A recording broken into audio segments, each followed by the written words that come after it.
Bismillahirrahmanirrahim. Assalamualaikum warahmatullahi wabarakatuh. Alhamdulillahi rabbil alamin. Wabihi nasta'inu ala umuri dunya waddin. Wassalatu wassalamu ala ashrafil anbiya'i wal mursalin, nabina Muhammadin wa ala alihi wa sahbihi ajma'in. Ya ayyuhalladzina amanu taqullaha haqqa tuqatih wa la tamutunna illa wa antum muslimun. Subhanaka la ilma lana illa ma 'allamtana innaka antal alimul hakim. Allahumma la sahla illa ma ja'altahu sahla wa anta taj'al hazna idza syi'ta sahla. Amma ba'd. Bapak Ibu jamaah kaum muslimin yang dirahmati oleh Allah Subhanahu wa taala, alhamdulillah malam hari ini kita bersyukur kepada Allah bisa silaturahmi sebelum masa Ramadan. Mudah-mudahan Allah mengampunkan kita semuanya dan semuanya insyaallah saling memaafkan untuk persiapan memasuki bulan Ramadan, mudah-mudahan tanpa beban insyaallah. Barakallahu fikum Bapak Ibu sekalian, tema kita malam hari ini adalah merubah hidup dengan Ramadan. Ketika kita memahami arti hidup, maka tentunya kita akan bergerak, langkah kita menuju kepada pemahaman arti hidup yang kita dapatkan itu.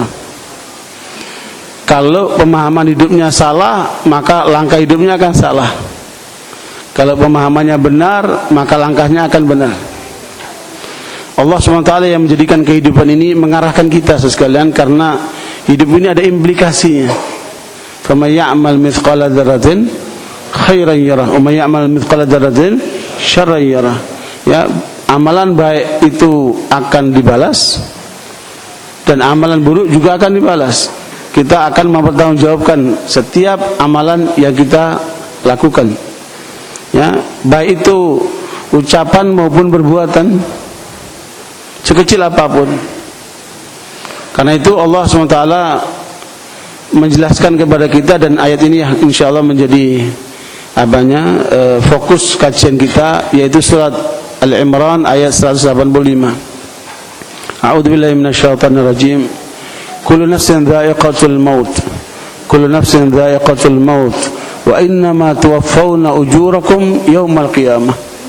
Faman zuhziha 'anil nari wa udkhilal jannata faqad faz. Wa mal hayatud dunya illa mata'ul ghurur.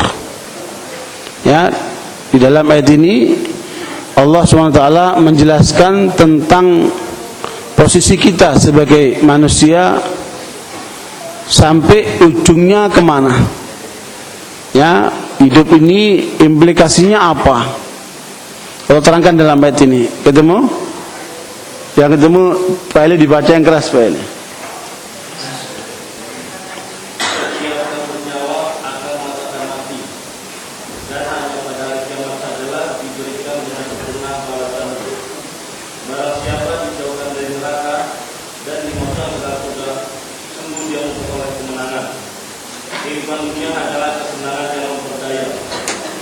Barakallahu, Allah ingatkan kepada kita ujungnya kehidupan.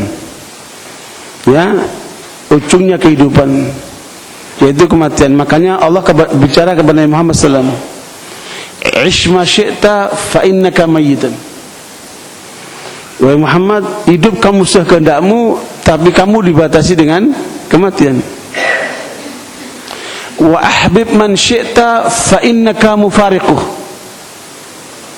Ya, cintai orang yang kamu cintai, tapi kamu pasti berpisah. Wa'mal ma syi'ta fa innaka majziyun bih. Berbuatlah kamu sekehendakmu, tapi kamu akan dibalas. Dan ini untuk kita semuanya. Bahwa kita dibatasi oleh kematian, pasti. Makanya tidak ada yang pasti dalam hidup ini seperti kematian. Seorang bekerja untuk bisa mencapai sukses, nggak ada yang bisa jamin. Seorang anak yang sekolah dengan sungguh-sungguh didukung oleh orang tuanya belum tentu bisa sampai selesai, nggak ada yang bisa menjamin. Seorang pegawai yang bekerja ingin mendapatkan pensiun, nggak ada bisa menjamin dia sampai pensiun. Tidak ada yang bisa menjamin dalam kehidupan ini kecuali Allah SWT. Dan yang Allah pastikan adalah kita apa? Mati. Makanya Allah ingatkan, wa'bud rabbaka hatta ya'tiyakal yaqin. Kamu terus beribadah kepada Allah sampai datangnya kematian itu. Allah menyebutkan dengan ungkapan al-yaqin, sesuatu yang apa? Yang pasti. Karena itu saudara sekalian, yang pasti inilah yang kemudian Allah berikan kepada kita, sementara waktu yang lain tidak disebutkan. Apa waktu yang lain itu? 4 tahapan, 5 tahapan manusia. Pertama adalah waktu yang sudah lewat. Kemudian tahapan kedua, waktu yang sedang kita jalankan. Tahapan ketiga, waktu hari esok yang akan kita jalankan. Wallahu a'lam akan apa jadinya, karena itu tidak di tangan kita. Dan yang keempat, waktu yang dipastikan kita akan mati. Baru nanti yang kelima, waktu apa? Pertanggungjawaban nanti di akhirat. Makanya ikhwan bertawikum, Rasulullah SAW menasihatkan kepada kita, ish fid dunya ka'annaka gharib aw 'abili sabil. Ish fid dunya ka'annaka gharib aw 'abili sabil. Hiduplah kamu di dunia ini seperti seorang musafir. Musafir biasanya bawaannya nggak banyak. Kemudian targetnya jelas kemana dia akan menuju, ya, dan tidak akan berlama-lama di tempat itu, karena selesai dia akan balik. Maka Nabi mengingatkan, kamu hidup seperti itu, seperti apa? Musafir. Atau seperti orang yang asing, ya, orang asing atau seperti musafir. Segera selesai balik. Makanya rumah kita yang sebenarnya bukan di sini, karena asli kita bukan penduduk sini. Kita penduduk surga aslinya, tapi kita diuji oleh Allah untuk menentukan pantas gak kita di tempat itu. Makanya di sana tempat kita yang yang abadi. Ibarat kita di sini ini cuma rumah kontrakan. Ya, di sana rumah beneran. Orang yang betah di rumah kontrakan itu kan pasti nggak waras. Padahal punya rumah beneran. Orang yang bangun rumah kontrakan itu pasti nggak sehat. Ya, sementara rumah yang benarnya ditinggalkan, nggak dibangun sama dia. Ya, karena itu sekalian bangun rumahmu yang sebenarnya itu. Karena kamu akan berada di tempat itu selama-lamanya. Sementara rumah kontrakan itu gunakan secukupnya saja. Setelah selesai balikin. Ya, karena itu sekalian, para ulama menafsirkan tentang kullu nafsin dha'iqatul maut. Manusia itu pasti mati, karena itu apabila sadar dia bakal mati akan muncul 3 hal. Kalau kita sadar kita akan mati, akan muncul berapa? 3 hal. Yang pertama, dia akan mempersegerakan untuk bertobat kepada Allah. Karena kita tidak tahu kapan mati kita. Maka Nabi mengingatkan, tadzakkaru hadimal ladzat. Dan lain disebutkan tadzakkaru hadimal ladzat. Ingatlah selalu yang menghancurkan semua kelezatan. Kalau sudah mati, semua kelezatan sudah enggak ada nilainya semuanya. Kita sakit saja, yang nikmat jadi pahit kan. Apalagi kalau sudah mati kan, selesai, yang lezat semua putus. Karena itu kalau kita sadar itu, maka harus kita segerakan apa? Bertobat. Paling tidak Nabi mengajarkan bacalah istighfar sehari antara 70 sampai 100 kali. Ini yang pertama. Yang kedua, orang itu akan merasa bersyukur atas karunia Allah yang diberikan kepadanya. Dia punya rasa qanaah. Qanaah itu menerima atas pemberian Allah. Meskipun kalau kita lihat yang lain-lainnya kok lebih banyak dari kita. Nah, apa yang kita peroleh itulah yang terbaik dalam segala hal. Sehingga tidak perlu dengki sama orang, tidak perlu iri sama orang. Ya. Dan itu yang menjadikan seorang muslim itu tenang jiwanya. Suatu kali Hasan al-Basri rahimahullah, seorang ulama tabi'in, ditanya oleh seorang, sepertinya anda itu begitu tenang dalam hidup. Apa yang menyebabkan anda begitu tenang. Dia jawab, karena saya yakin rezekiku nggak jatuh ke tanganmu. Sementara rezekimu nggak jatuh ke tanganku. Masing-masing ada bagiannya. Makanya Bapak Ibu, kadang-kadang dari pagi kita bekerja mencari rezeki itu, dan kita pun tidak tahu di mana alamatnya. Kita cari, kita kejar dalam bentuk proyek lah, dalam bentuk apalah, ya. Kita kejar rezeki itu, kita tidak tahu di mana alamatnya. Ya, yang sudah mau ketangkap lepas lagi. Ya, karena kita nggak tahu alamatnya. Tapi jangan salah, rezeki itu tahu alamat kita. Rezeki itu tahu alamat kita, nggak pernah salah dia. Makanya kalau kemudian kita qanaah, mempunyai keyakinan bahwa rezeki kita nggak jatuh ke tangan orang lain, kita pasti akan tenang, seperti yang dialami oleh Hasan Basri ini. Kemudian dia mengatakan, saya tahu amalku tidak mungkin kamu kerjakan, sebagaimana amalmu nggak mungkin saya kerjakan. Maka saya sibukkan diri saya dengan amal saya, dengan persiapan saya sendiri. Itu akan membuka amal terbuka supaya apa? Kita terus beramal sekalian. Jadi hal yang kedua, adanya qanaah dalam hidup. Rasa syukur kepada Allah atas pemberiannya. Jangan suka mengeluh. Apalagi melihat ke atas terus. Ya, kenapa si fulan begini, kenapa si fulan begitu, kenapa saya begini, ya. Sudahlah, apa yang kita peroleh itulah yang the best. Ya, ambillah hikmahnya. Sambil berusaha untuk merubah. Kalau kita miskin, bagaimana berubah untuk menjadi kaya? Ya, innallaha la yughayyiru ma biqaumin hatta yughayyiru ma bi anfusihim. Harus berusaha untuk merubah, untuk menjadi lebih baik. Nah, barakallahu sambil kita berdoa kepada Allah untuk mendapat perubahan itu. Jadi ini yang kedua, qanaah dalam hidup, sehingga menjadikan hidup ini tenang. Ketiga adalah menyegerakan kebaikan. Ya, menyegerakan kebaikan. Tidak suka menunda-nunda. Semangat dalam kebaikan. Tidak loyo. Sehingga kesungguhan dia untuk menjalankan kebaikan itu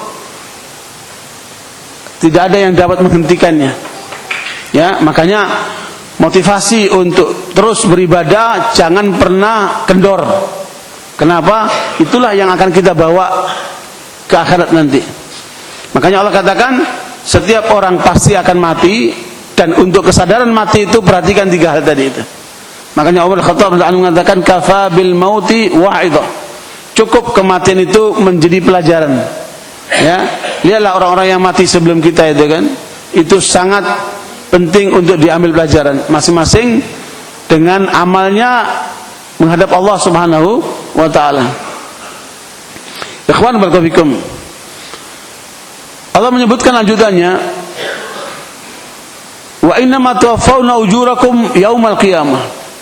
Balasanmu itu kamu akan temukan nanti pada hari kiamat. Semuanya akan dihitung. Dan orang yang dihitung, kata Nabi, berarti dia celaka. Makanya bagaimana supaya kita tidak dihitung? Artinya masuk surga tanpa hisab. Berarti memang seluruh waktu kita itu kita berdayakan untuk taat kepada Allah. Wa idza faraghta fansab.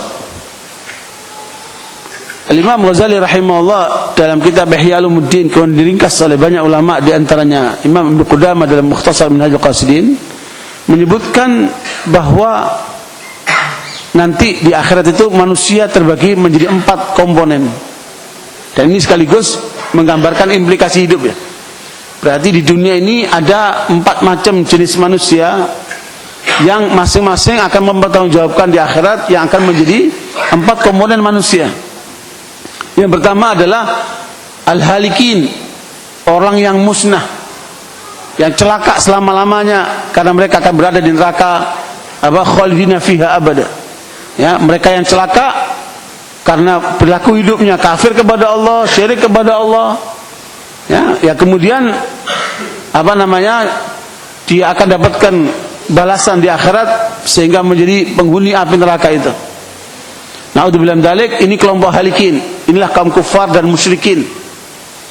Yang kedua adalah kelompok al-faizin. Nah, ini yang disebutkan dalam ayat itu. Kullu nafsin dha'iqatul maut wa innama tuwaffawna ujurakum yaumal qiyamah faman zuhziha 'anil nari, siapa yang aman dari api neraka, karena kita semuanya akan melewati api neraka. In kullun illa wariduha kana 'ala Allahi hatman maqdiyya thumma nunajjil ladzina taqaw wa nadharu dhalimina fiha jithiyah. Semua kita akan melewati api neraka. Ya. Nah, kalau kita lepas dari api neraka masuk ke dalam surga, ke jannah itu, maknanya kita apa? Masuk ke dalam yang kedua, yaitu kelompok yang sukses. Kelompok yang sukses ini faizin, berarti mereka masuk surga, masuk jannah, tidak lagi sedikit pun menyentuh api neraka. Ya. Dan Nabi menyebutkan jumlah yang mencapai tingkatan ini sekitar 70.000 dari umat Nabi Muhammad SAW yang masuk surga tanpa hisab. Kira-kira kita masuk enggak itu? Ya, dari sahabat saingan kita itu ada 114.000. Para sahabat itu ada 114.000. Belum lagi jumlah tabi'in, pasti lebih banyak. Ya, tabi'in terus sampai generasi ketiga. Kita saja sekarang ada manusia yang muslim kira-kira 1/4 penduduk dunia, 1,7 miliar. Itu saingan kita semua itu. Ya. Untuk bisa mencapai 70.000 dari zaman Rasulullah sampai akhir zaman. Dan peluang itu masih terbuka. Ya, peluang terbuka. Dengan 4 pola.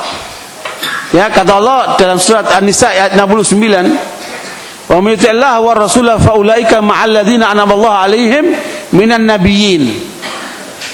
Ya, peluang pertama adalah untuk para nabi. Kita sudah enggak ada peluang itu.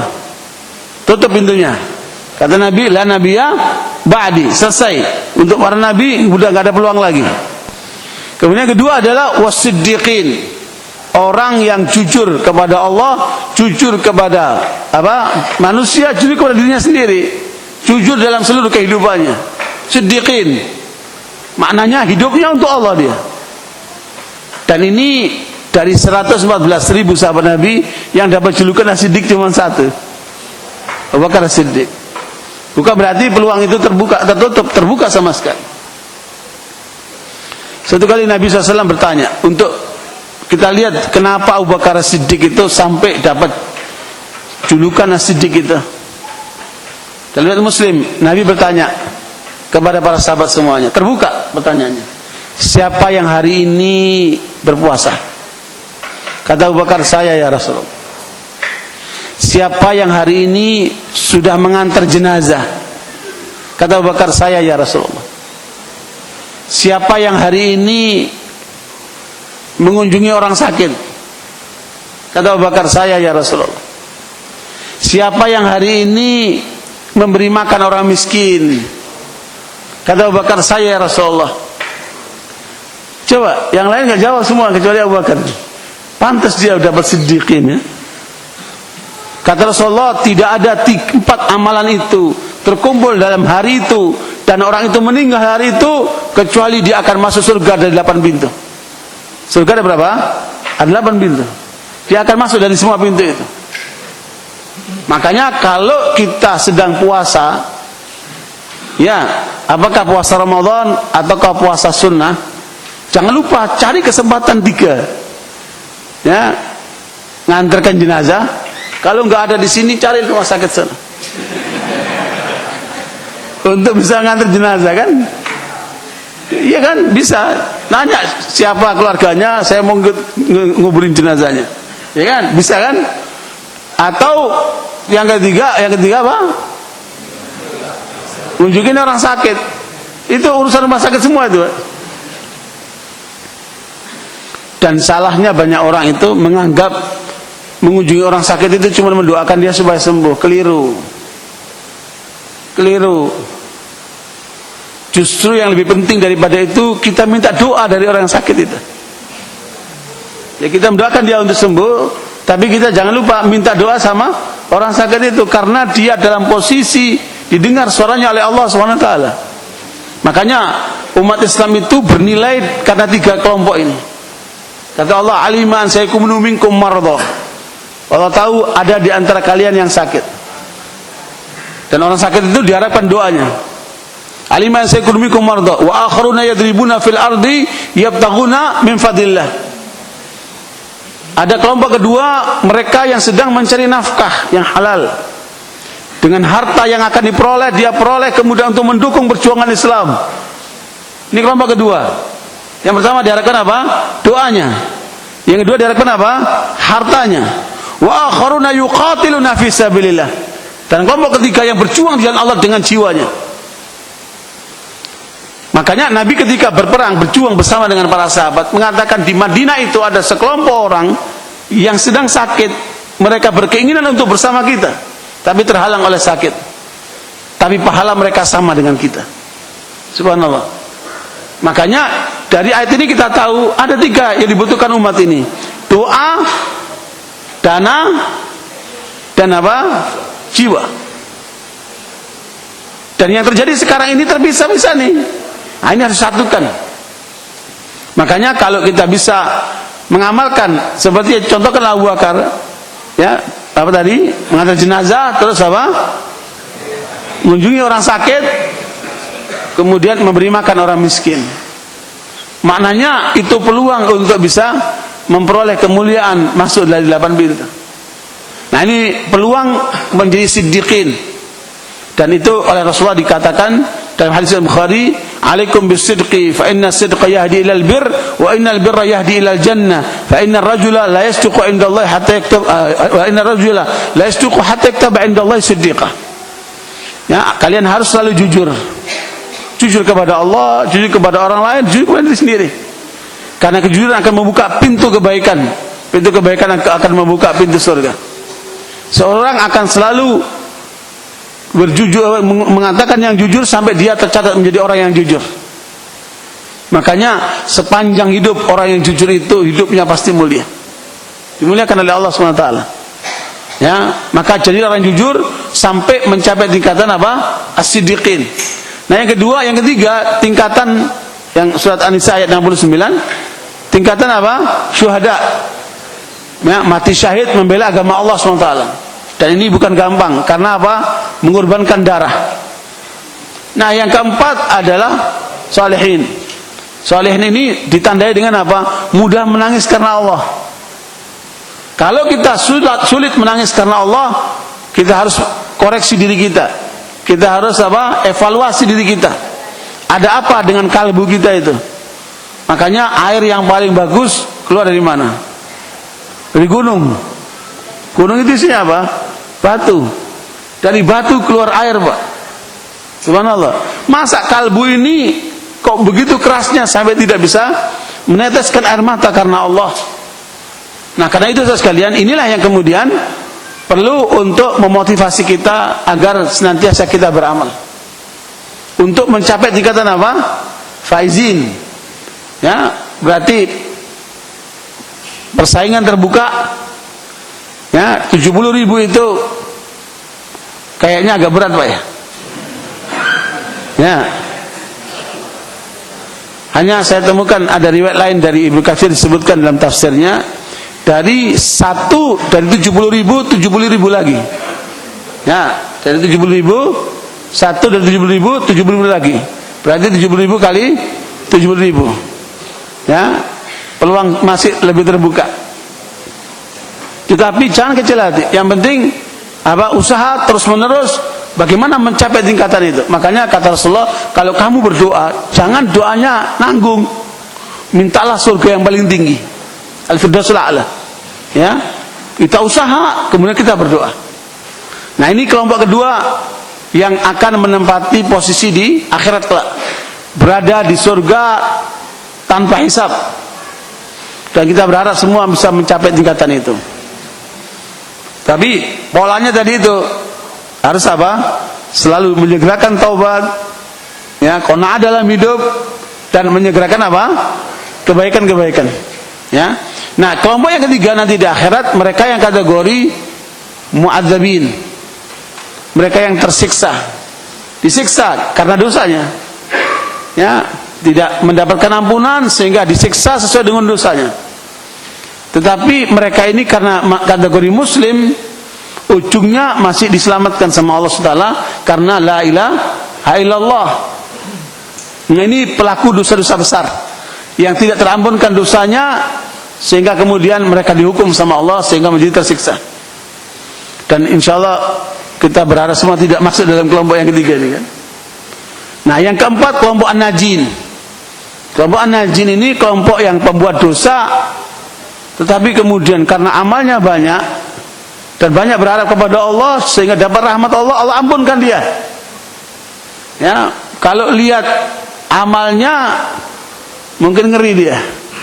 Tapi ketika dia begitu berharap kepada Allah sehingga kemudian Allah ampunkan dia. Namanya apa? An-najin. Dan ini pernah dialami oleh seorang datang ke Rasulullah, ya Rasulullah, terlalu banyak dosa yang aku lakukan. Ajarkan kepadaku amalan doa yang kalau saya ucapkan Allah ampunkan saya. Maka Rasulullah ajarkan kepada dia, Allahumma maghfiratuka awsa' min dunubi. Allahumma maghfiratuka awsa' min dunubi wa rahmatuka arja min amali. Rasulullah mengajarkan doa itu, ya Allah, ampunanmu lebih luas daripada dosa-dosaku. Jangan lupa doa itu. Ya Allah, ampunanmu lebih luas daripada dosa-dosaku, dan rahmatmu lebih aku harapkan dari amal-amalku. Dan rahmatmu aku lebih harapkan daripada amal-amalku. Dan karena itu Allah ampunkan. Subhanallah. Makanya jangan lupa doa ini sekalian. Allahumma maghfiratuka awsa' min dunubi wa rahmatuka arja min amali. Nah, karena itu sekalian jangan berhenti untuk berdoa kepada Allah, minta terus untuk memperoleh yang kelompok apa? Faizin. Ya, kalaupun kemudian masuk atau meleset dari kelompok faizin, paling tidak kelompok najin. Ya, yang selamat karena ampunan Allah, karena rahmat Allah. Barakallahu sekalian, inilah implikasi kehidupan manusia nanti di akhirat. Makanya tergantung bagaimana kita menyikapi hidup ini. Karena itu kita punya peluang yang terbaik kapan? Ramadan. Ramadan inilah kesempatan untuk memperbaiki semua keadaan.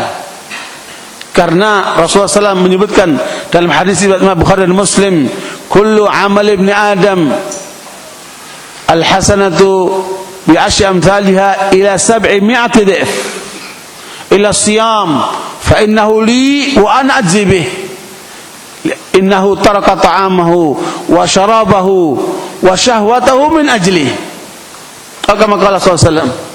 Nabi mengatakan kepada kita, setiap amalan anak manusia, satu kebaikan akan dibalas 10 kali lipat sampai 700 kali lipat.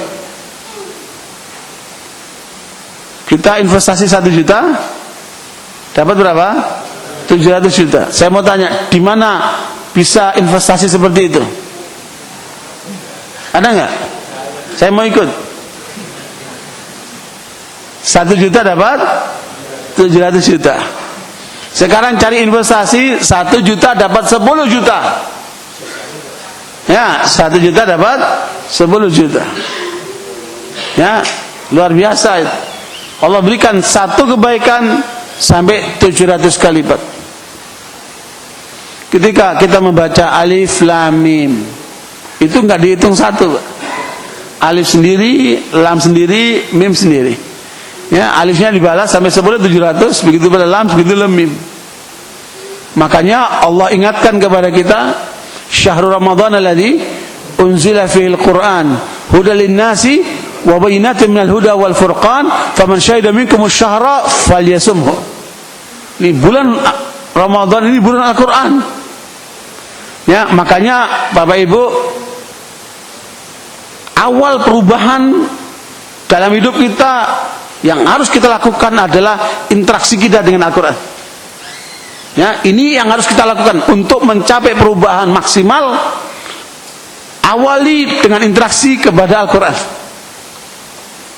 Karena Allah menyebutkan tentang keutamaan Ramadan disebabkan juga karena apa? Diturunkannya apa? Al-Quran. Makanya mari kita rubah hidup kita dengan interaksi kita kepada Al-Quran semakin intens. Para sahabat radhiyallahu anhum, begitu para salafus saleh, biasanya mereka berdoa kepada Allah untuk ketemu dengan Ramadan 6 bulan yang lalu. 6 bulan sebelum Ramadan mereka selalu berdoa, Allahumma balighna Ramadan, Allahumma balighna Ramadan, ketemukan kami dengan Ramadan. Ya, Bapak Ibu, mulai kapan doanya supaya ketemu dengan Ramadan? Jangan sampai malam ini juga nggak ada doanya nih. Ya, udah deket nih, tinggal seminggu lagi nih. Ya, supaya nyampe gimana? Jangan lupa doa sama Allah, minta supaya ketemu dengan Ramadan. Kalau nggak ketemu rugi itu. Ya, makanya doa-doa kita sampaikan. Nanti mereka kalau sudah masuk Ramadan, mereka luar biasa untuk memaksimalkan Ramadan. Setelah Ramadan 6 bulan berikutnya doa mereka supaya diterima amalnya pada bulan Ramadan. Menunjukkan apa? Memang Ramadan adalah perubah kehidupan. Jadi 6 bulan sebelum Ramadan berdoa ketemu Ramadan, setelah Ramadan, pas Ramadan mereka maksimalkan, setelah Ramadan mereka berdoa supaya amal Ramadan diterima oleh Allah SWT. Berarti memang titik perubahan dari mana? Dari Ramadan. Luar biasa harapan mereka dengan Ramadan. Nah, bagaimana dengan kita ini? Makanya kita harus maksimalkan interaksi kita dengan Ramadan, diawali dengan apa? Dengan Al-Quran. Mulai sekarang latihan itu. Bapak Ibu biasanya khatam Quran berapa hari? Sebulan. Ya. Ini Ramadan ini jangan sebulan. Ya, Ramadan ini kalau bisa 3 hari sekali khatam Quran. Berarti sehari 10 juz.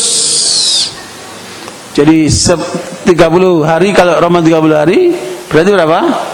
10 kali khatam.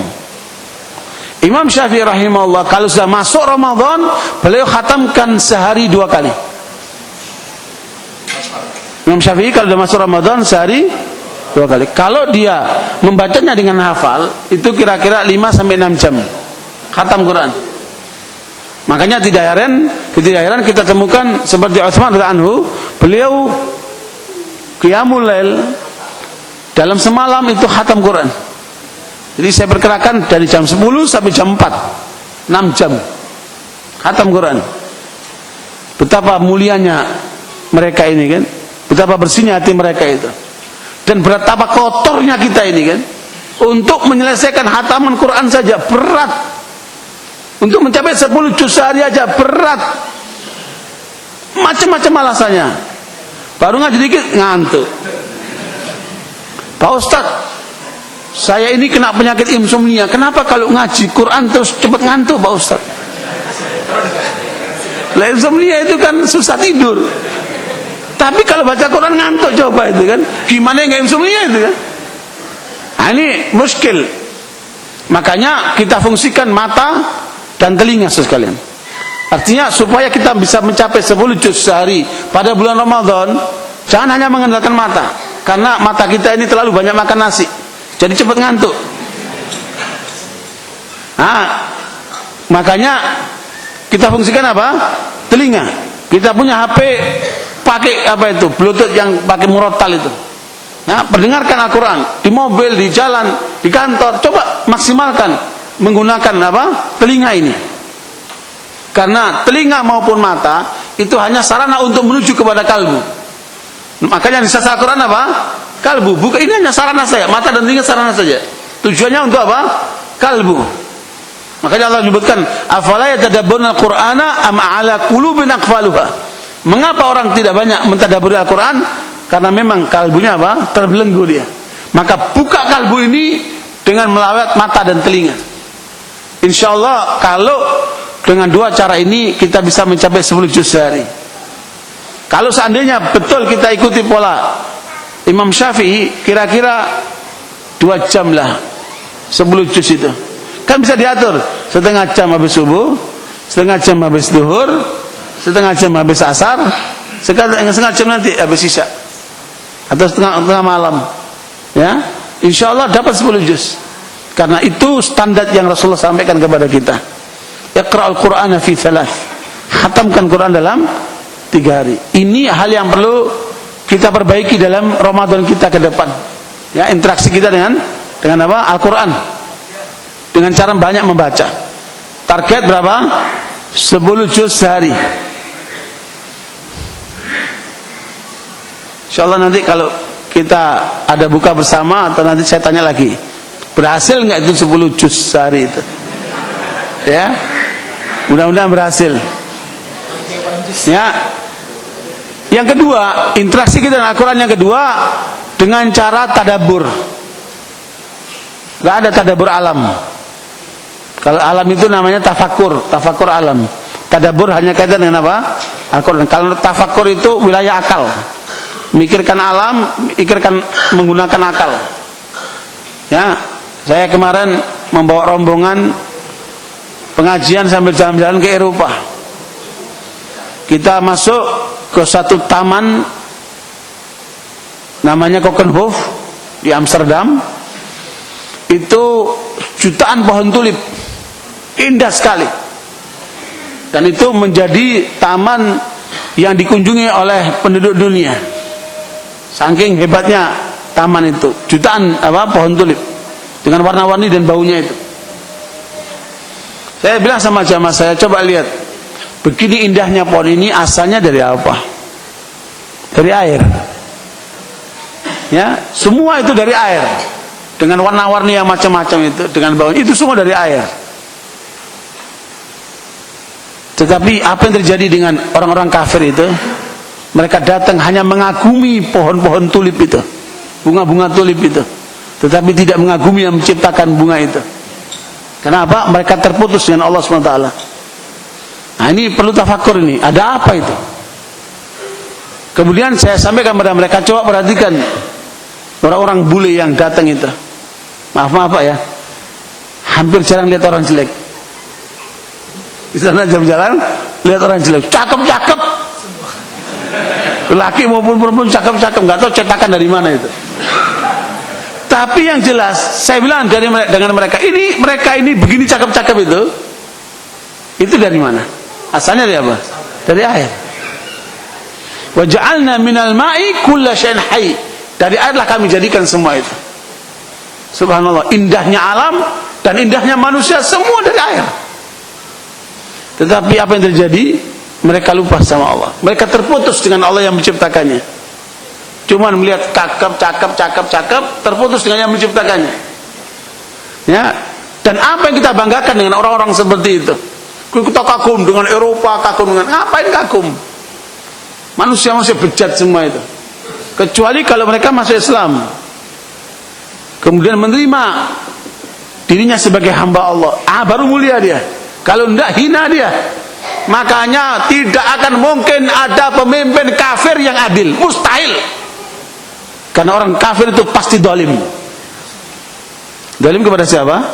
Kepada Allah. Lebih baik pemimpin kafir yang adil daripada muslim yang zalim. Mana ada pemimpin kafir yang adil? Keadilan itu maknanya menunaikan hak dan kewajiban. Dan setinggi-tinggi keadilan adalah menunaikan hak dan kewajiban Allah Subhanahu wa taala. Dan itu tidak bisa mereka lakukan karena mereka terputus dengan Allah Subhanahu wa taala. Makanya tidak pantas orang kafir itu dipilih. Karena mereka pasti tidak adil. Ikhwan wa akhwat, ini namanya apa? Tafakur. Nah, tafakur itu hanya wilayah akal. Tapi kalau tadabbur, dari akal masuk ke dalam kalbu. Nah, subhanallah, indahnya Ramadan itu gunakan untuk tadabbur Al-Quran, sehingga kita resapi dengan pikiran kita, masuk ke dalam kalbu kita. Luar biasa. Setiap kata yang ada dalam Al-Quran itu mengandung makna sekali. Coba ditadaburi itu. Dari surat Yusuf saja itu ada 1000 lebih pelajaran. Dari surat Yusuf saja. Setiap kata di Al-Quran itu ada maknanya, ada pelajarannya. Luar biasa. Karena itu saudara sekalian, nah ini yang kedua, interaksi kita kepada Al-Quran dengan apa? Dengan tadabbur. Yang ketiga, mengamalkan Al-Quran. Ya, untuk maksimalkan hubungan kepada Al-Quran, amalkan Al-Quran. Yang mampu, jalankan. Yang bisa mampu, jalankan. Ya ayyuhal muzammil qumil laila illa qalila nisfahu aw inqus minhu qalila aw zid alaihi waratil qur'ana tartila. Bangun kamu wahai orang yang berselimut, jangan tidur terus, bangun, bangun. Ya, tahajudlah. Kemudian sempatkan kamu baca Quran. Nah, itu Allah perintahkan, coba jalankan. Ikhwani, banyak kemudian manusia muslim yang mengabaikan amal-amal Quran, akibatnya dia apa? Dihinakan sama Allah SWT. Ya, makanya kata Nabi, innallaha yarfa'u bihadzal Qur'ani aqwaman wa yada'u bi akharin. Allah akan mengangkat derajat orang yang apa? Mengamalkan Al-Qur'an dan akan menghinakan orang yang meninggalkan amalan Al-Qur'an itu. Ini coba kita apa? Lebih intens lagi, apa yang bisa kita amalkan, kita amalkan. Ketika turun ayat ke-92 surat Al-Imran, ya, lan tanalul birra hatta tunfiqu mimma tuhibbun. Tidak kamu akan memperoleh kebaikan sebelum kamu menginfakkan harta yang paling kamu sukai. Menginfakkan harta yang paling disukai. Ketika ayat ini turun, Abu Talha datang ke Rasulullah, ya Rasulullah, dengan ayat ini saya ingin memberikan kekayaanku yang paling aku sukai. Apa itu Abu Talha? Itulah kebun Bayruha, kebun kurma Bayruha. Nabi suka masuk ke kebun itu. Rindang, banyak airnya. Dan orang kalau sudah punya kebun berarti punya apa? Tempat untuk dia bisa menikmati di situ. Kata Rasulullah, betapa berharganya kebunmu itu, betapa beruntungnya kamu. Kata Abu Talha, aku berikan fisabilillah, mempraktekkan ayat ini. Bapak Ibu sekalian, saya mau tanya, kira-kira apa yang Bapak Ibu miliki yang paling Bapak Ibu cintai? Hah? Apa aja? Jangan isi kasih orang, jangan. Isi tahan. Ya, harta ini, harta yang kita miliki, yang kita cintai. Nah, coba kita titipkan si Allah SWT. Ma indakum yanfad wa ma indallahi baq. Ya, yang ada di tanganmu bakal habis. Kalau Anda tidak habiskan, dihabiskan oleh yang lainnya. Tapi kalau kita titipkan si Allah, itulah yang akan kekal abadi. Itulah yang dipraktikkan oleh Abu Talha. Rasulullah SAW memuji dia. Beruntunglah engkau Abu Talha. Ketika kemudian diserahkan ke Rasulullah, kata Rasulullah, aku sarankan kekayaan ini kamu bagikan kepada keluargamu yang membutuhkan. Subhanallah. Ini praktek langsung dari ayat itu. Nah, apa yang bisa kita praktekkan? Masing-masing saya kira berbeda-beda. Apa yang kita cintai, titip kepada Allah SWT. Apalagi sebentar lagi akan apa? Ramadan. Ya, memberi makan orang yang berbuka puasa itu sama dengan pahala orang yang menjalankan puasa. Enak amat tuh. Ya, kasih makan ke orang-orang yang berpuasa itu. Karena kita akan dapat pahalanya sama dengan berpuasa. Cuman ngasih sebungkus nasi coba. Ya, ini kalau orang cerdas dia akan borong itu. Berapa sih orang yang ikut buka di sini? Ya, taruh 50 atau 100, saya tanggung semuanya. Luar biasa itu.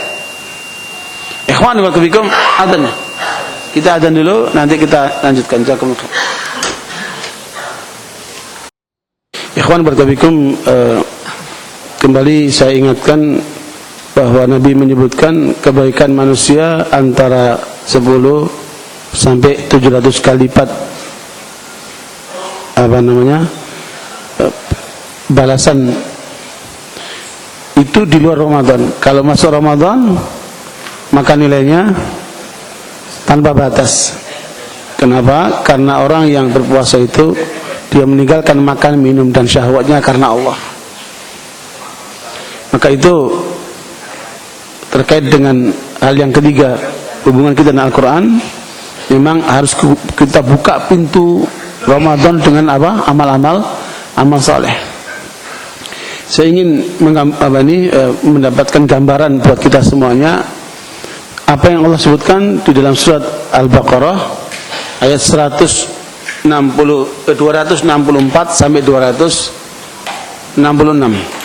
Ya, tadi membahas masalah infak, dan itu hanya salah satu bagian daripada amal saleh. Ya, Allah gambarkan orang berinfak itu ada 3 macam jenisnya. Ya, dan ini menjadi pelajaran karena di situ mengandung permisalan untuk menggambarkan apa yang terjadi dengan orang yang berinfak kita. Silakan dibaca Pak Ali yang keras. 264 sampai 266. Al-Baqarah 264. Ya. Wahai orang-orang yang beriman, janganlah kamu merusak sedekahmu dengan menyebut-nyebutnya dan menyakiti dalam kurung perasaan penerima, seperti orang yang menginfakkan hartanya karena ria atau pamer kepada manusia dan dia tidak beriman kepada Allah dan hari akhir. Perumpamaannya, orang itu seperti batu yang licin yang di atasnya ada debu.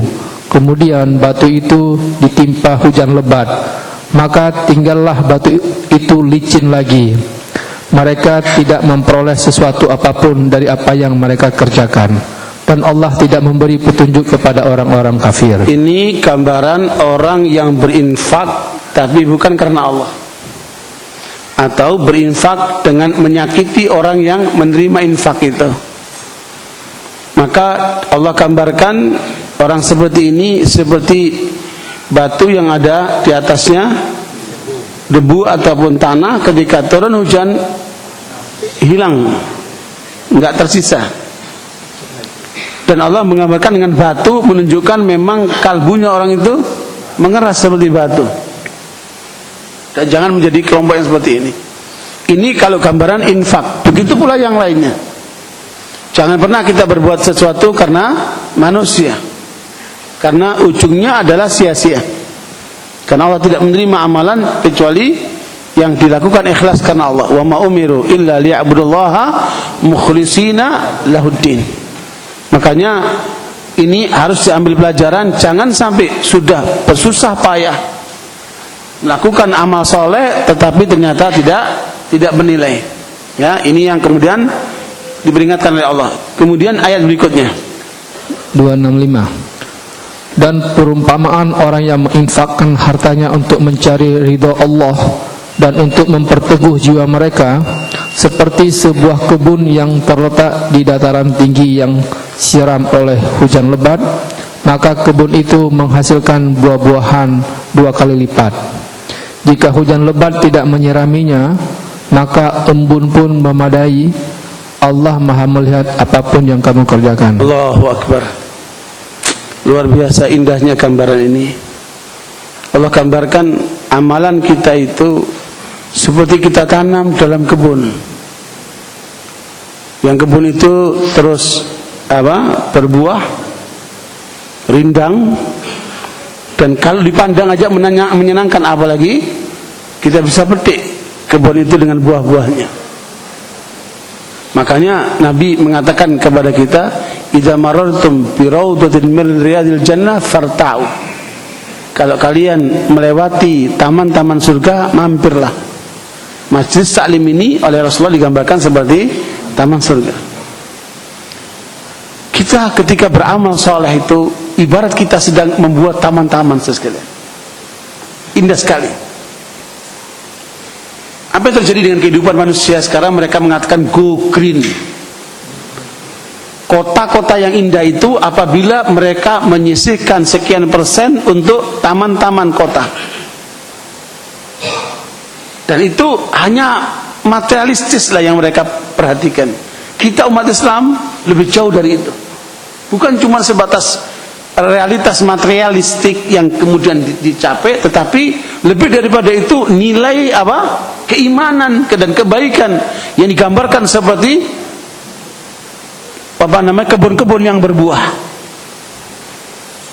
Coba ketika antum punya sekolahan gratis di satu tempat, punya tempat anak yatim untuk membiayai hidup mereka, kemudian menyantuni atau memberikan pekerjaan orang-orang yang tidak mampu atau yang kemudian jobless itu, atau Anda melakukan ini dan melakukan itu, Anda sedang membangun kebun-kebun yang luar biasa yang dimiliki. Yang penting karena Allah Subhanahu wa ta'ala. Dan itulah yang kenapa ketika orang itu terus beramal soleh, dia merasa nyaman, dia merasa tentram. Persis seperti orang yang baru membebaskan kebun sono, kebun sini, kebun sono, punya banyak kebun dia. Apalagi kalau antum punya tanaman kebun itu di semua kota, di situ ada tanaman, sono ada tanaman. Dan itulah arti terbesar mengapa Rasulullah mendidik para sahabat. Setiap hari dididik oleh Rasulullah para sahabat itu, melalui taklim atau melalui interaksi, sampai jadilah mereka menyebarkan Islam di seluruh dunia. Sampailah Islam ke negeri kita ini. Ini jasanya para sahabat. Dan sahabat diajak oleh Nabi SAW. Semua kebaikan ini mengalir semua kepada Nabi, mengalir kepada para sahabat itu. Kebun-kebun ini berbuah terus nih kan, dahsyat. Kenapa bukan kita, masing-masing kita menanam seperti itu, sehingga kebun itu terus mengalir nilainya buat kita. Luar biasa, indah sekali ayat ini sekalian. Makanya jangan sampai kita tidak punya kebun. Ya, tanamlah kebun-kebun itu. Dan maksud daripada tanah di kebun itu apa itu? Rasulullah menggambarkan itulah ilmu. Kalau orang punya ilmu, dia akan buka kebun seluas-luasnya dan dia tanam pohon-pohon yang berbuah sebanyak-banyaknya. Dan itu yang paling efektif. Caranya apa? Kaderisasi. Mendidik anak-anak muda yang hafal Quran, yang menguasai Islam, kemudian disebarkan ke daerah-daerah, mereka membawa cahaya di daerah-daerahnya itu. Sementara itulah kebun kita yang terus dia tanamkan ke masyarakat. Makanya kalau sudah mati ulama itu redup seakan-akan dunia ini. Kata Anas bin Malik bahwa bencana yang terbesar yang kami alami adalah kematian Rasulullah Muhammad SAW. Dunia seperti gelap. Karena itu lampu penerang sekali. Ya, kita pun harus punya itu. Jangan salah itu. Kita juga perlu punya kebun-kebun itu. Apalagi nanti ketika kita sudah meninggal, kebun itu terus berbuah, mengalir ke banyak orang terus itu, dan kemudian mengalir pahalanya kepada kita kan. Dahsyat. Nah ini yang kemudian perlu terus bangunlah kebun-kebun Anda, masing-masing dengan dirinya sendiri sesuai dengan kemampuan dan kapasitasnya. Terus beramal soleh, bikinlah kebun-kebun itu. Apalagi kalau kebun berbuah, orang lain akan banyak memanfaatkan dan merasakan nikmatnya kebun itu. Subhanallah. Ya, ikhwan ini kedua. Dan yang ketiga, kalau yang kedua ini amalnya sudah banyak, kebunnya diterima sama Allah SWT, bermanfaat untuk banyak orang. Adapun yang ketiga, silakan dibaca ketiga. Lanjutannya 266. Adakah salah seorang di antara kamu yang ingin memiliki kebun kurma dan anggur yang mengalir di bawahnya sungai-sungai? Di sana dia memiliki segala macam buah-buahan. Kemudian datanglah masa tuanya, sedang dia memiliki keturunan yang masih kecil-kecil. Lalu kebun itu ditiup angin keras yang mengandung api, sehingga terbakar. Demikianlah Allah menerangkan ayat-ayatnya kepadamu agar kamu memikirkannya. Allahu Akbar. Jangan-jangan di kita yang ketiga ini. Ya, kenapa saudara sekalian? Sudah berusaha membangun kebun, dan kebun itu sudah berbuah, airnya begitu mengalir, indah sekali, tapi lupa mendidik anak. Anaknya diabaikan, tidak dididik dengan benar. Justru anak itu yang menghabiskan kebun itu, sehingga tidak tersisa sedikit pun.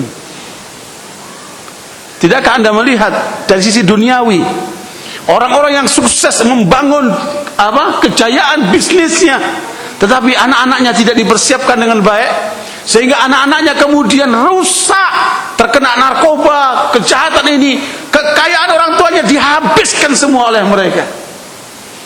sehingga tidak tersisa.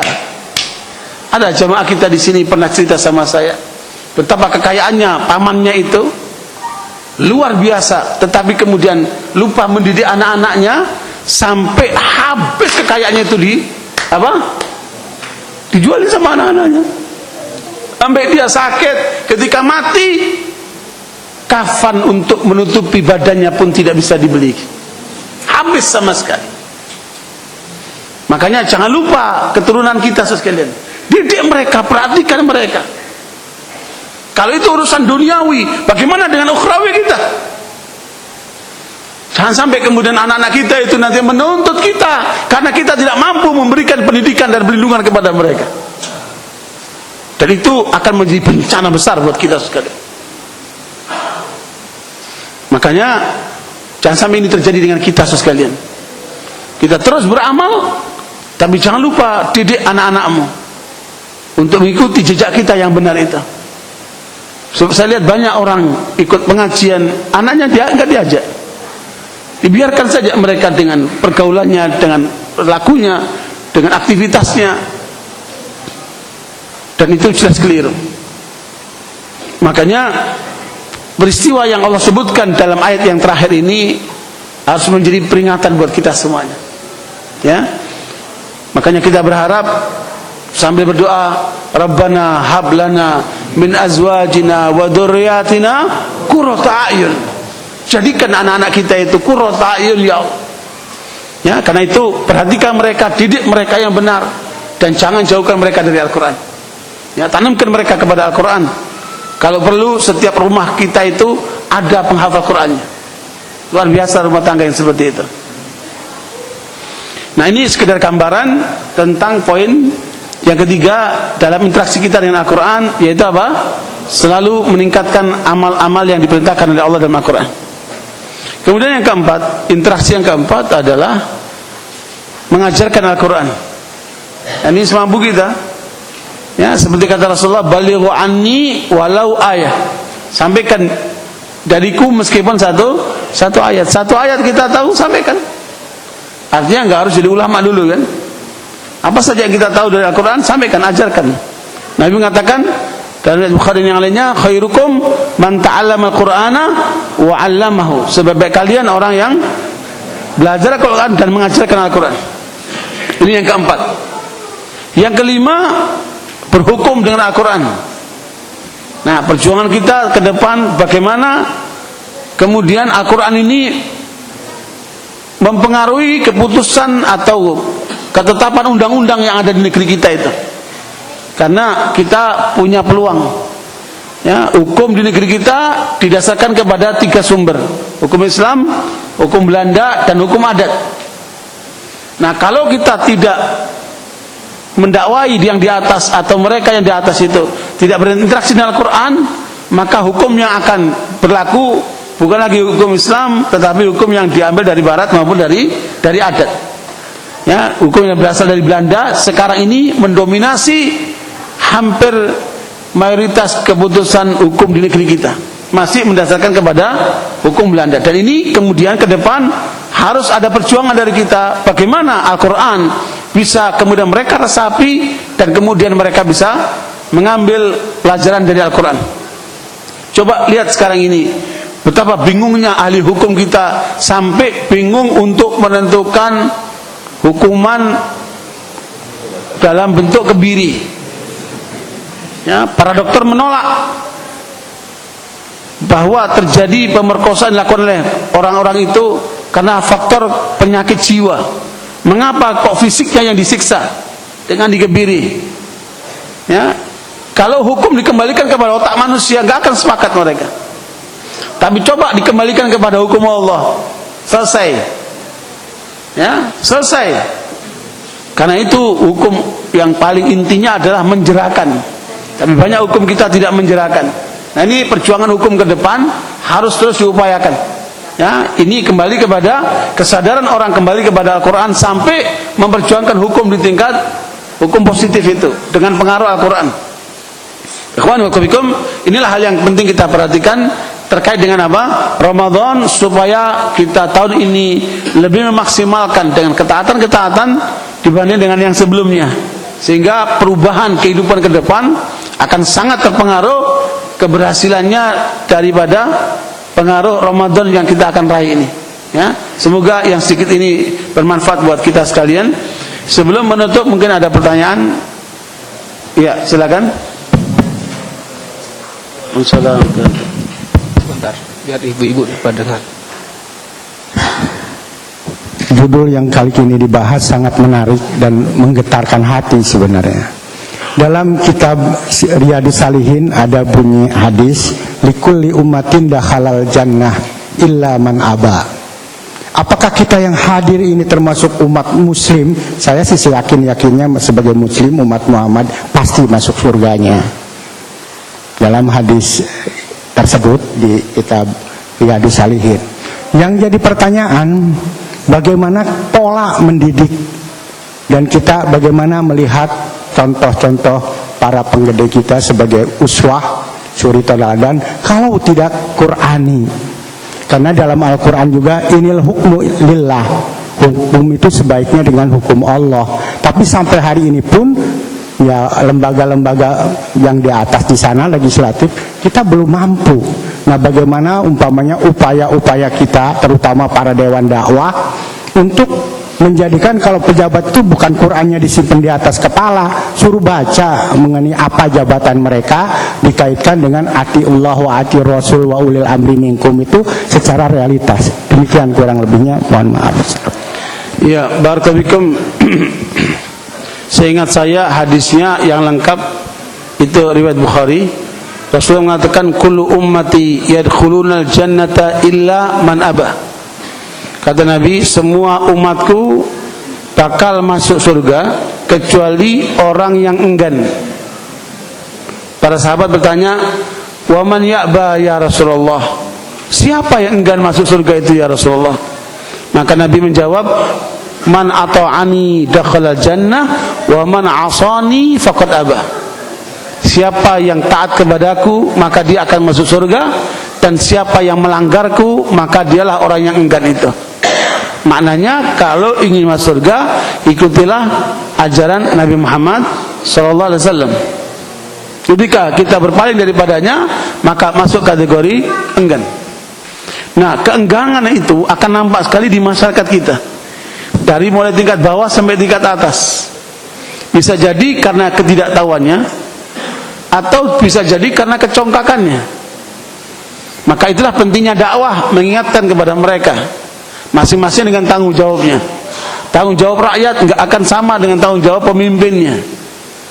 Makanya masing-masing akan dimintai pertanggungjawabannya. Sehingga karenanya nanti di akhirat itu orang yang paling mendapat pelindungan dari Allah pertama kali siapa? Pemimpin yang adil, sebelum yang lainnya. Karena tanggung jawab pemimpin itu besar. Sehingga kalau pemimpin itu mengambil keputusan yang salah, dia akan menanggung semua tanggung jawab rakyatnya itu. Ketika Rasulullah SAW memberikan surat kepada Heraklius dan para pembesar-pembesar negeri lainnya waktu itu, Nabi memberikan surat dengan simpel sekali. Ya, min Muhammad bin Abdullah Rasulullah, min Muhammad Rasulullah ila Azimir Rum Heraklius. Ya, dari Muhammad utusan Allah kepada pemimpin Romawi Heraklius.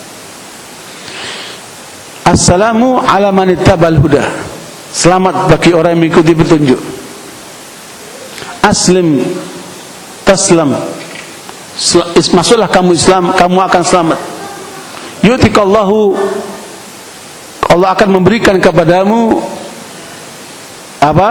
pahala rakyatmu. Kalau kamu masuk Islam, maka kamu akan memperoleh pahala rakyatmu semuanya. Karena pemimpin menjadi suri teladan bagi rakyatnya. Tetapi kalau kamu tidak mau, maka kamu akan menanggung dosa rakyatmu juga. Berat sekali kan? Wassalam. Sederhana sekali, suratnya pendek sekali. Karena itu sekalian, pemimpin itu bukan satu posisi yang harus diperebutkan, karena tanggung jawabnya besar sekali. Maka Nabi mengingatkan kepada Abdurrahman bin Samwal dan kepada yang lainnya, la tas'alil imarah, jangan pernah kamu mengejar kekuasaan. in u'titaha min ghairi mas'alatin u'inta 'alaiha. Kalau kamu memperoleh kekuasaan itu tanpa kamu mencari-cari cara mengejar-ngejar, Allah akan bantu kamu. Tapi kalau kamu memperoleh kekuasaan itu dengan kamu mengejar-ngejar, apalagi dengan cara korupsi, dengan cara manipolitik, dengan cara macam-macam, kamu akan ditinggalkan sama Allah, tidak dibantu sama Allah. Dan di mana politik sekarang tanpa ngejar-ngejar seperti itu? Di mana kekuasaan akan diberikan kepada orang yang tidak ngejar-ngejar itu? Karena sistem kita seperti itu. Nah makanya fattaqullaha mastata'tum, bertakwalah kepada Allah semampunya. Ya, yang bisa menyampaikan nasihat langsung silakan. Yang tidak bisa menyampaikan secara terbuka seperti ini, mudah-mudahan sampai kepada mereka, ya. Dan yang kemudian mampu melaksanakan, laksanakan. Karena itu tanggung jawab masing-masing orang menghadap Allah SWT. Paling tidak kita hanya mengingatkan, karena posisi Nabi itu memberikan kabar gembira dan memperingatkan terhadap hal-hal yang negatif, yang buruk. Kita pun berusaha untuk mengikuti pola itu, ingatkan manusia dari hal-hal yang buruk, sekaligus ajak mereka kepada kebaikan dan kebenaran. Nah, itu sesuai dengan kemampuan masing-masing untuk bisa sampai kepada tingkat teratas, ya, dari saudara-saudara kita itu. Ini ada pertanyaan dari ibu-ibu, ya. Bagaimana pendapat Pak Ustaz jika ada orang berpendapat Quran bukan wahyu Allah? Kafir. Seluruh ulama sepakat, man angkara syai'an ma'luman minad dini bid-darurah fahuwa kafir. Ya, orang yang ingkar kepada, jangankan Al-Quran, ya, beberapa ayat saja, dia kafir. Itu seluruh ulama sepakat. Karena Allah mengatakan inna nahnu nazzalna dzikra wa inna lahu lahafidun. Kami yang turunkan Al-Quran, kami akan menjaganya. Oleh orang ini diingkari itu. Kemudian apakah Masjid Aqsa yang sekarang adalah Aqsa yang dulu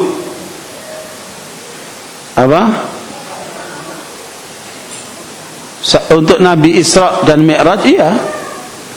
Ya, Aqsa yang sekarang ini saya sudah masuk ke dalamnya dan kita mendapat satu kejelasan. Kalau cuma dari gambar nggak ketemu, nggak kelihatan.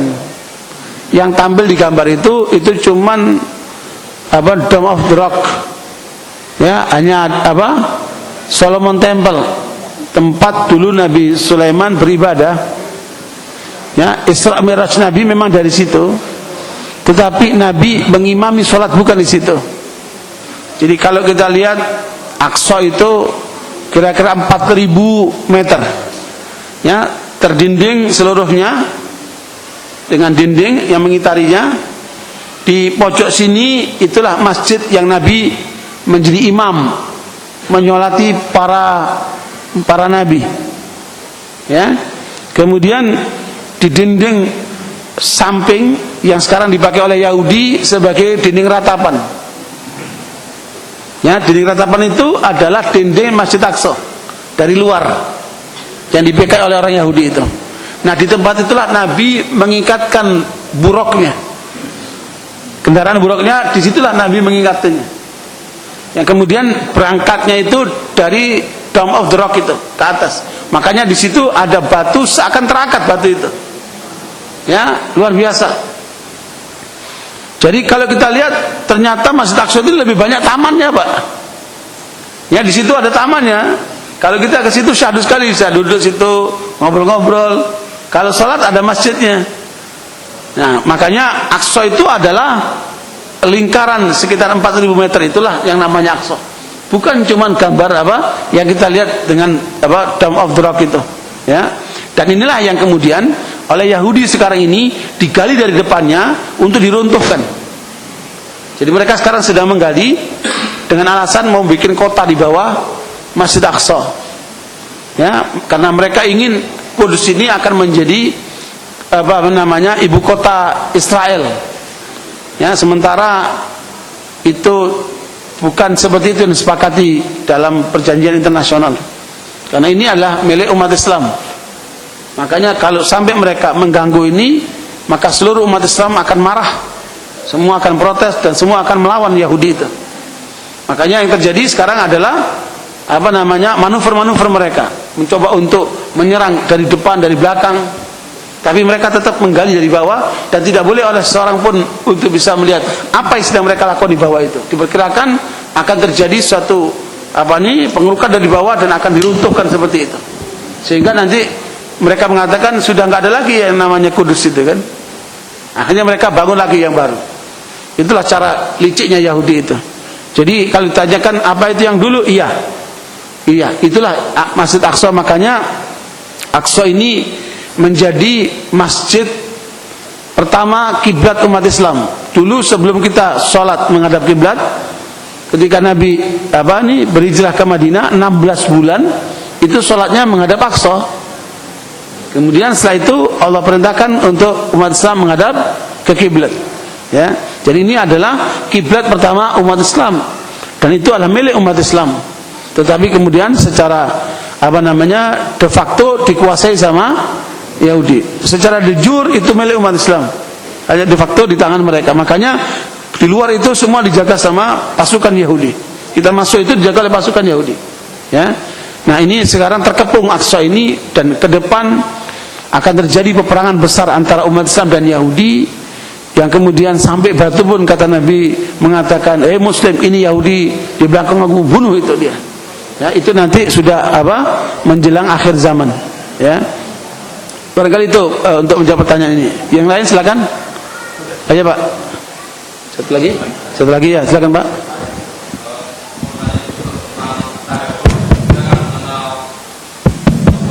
Tafsir dan kemudian tadabbur. Pertanyaan saya, kalau tafsir kan ada kafah tertentu ya, keilmuannya tertentu, orang bisa menafsirkan, ulama-ulama. Kemudian kalau tadabbur itu apakah seperti itu juga, ataukah setiap orang itu boleh punya otoritas ya, untuk mentadabburi ayat itu sesuai dengan keilmuannya masing-masing, atau memang ada batas-batasan juga? Iya, terima kasih Ustaz. Ya, bagus sekali pertanyaannya. Beda tadabbur sama tafsir apa? Jadi kalau tafsir itu landasan untuk tadabbur, Pak. Orang tidak akan mampu bertadabbur kalau tidak tahu tafsir. Jadi kalau tafsir dia lebih teoritis. Ayat ini diterangkan, umpamanya ayat 82 surat Al-An'am. Alladzina amanu wa lam yalbisu imanahum bidzulmin ulaika lahumul amnu wa hum muhtadun.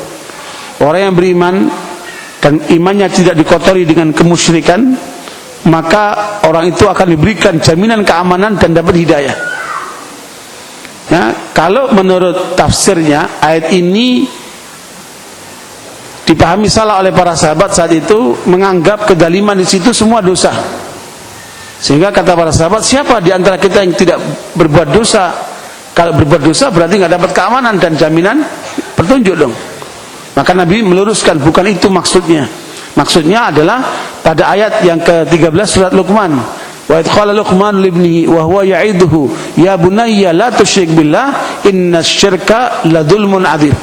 Jadi dzulm dimaksudkan dalam ayat itu diterangkan dalam ayat yang 13 surat Luqman, maknanya adalah kemusyrikan. Nah, dengan penjelasan ini clear secara tafsir. Baik, kemudian secara tadabburnya bagaimana?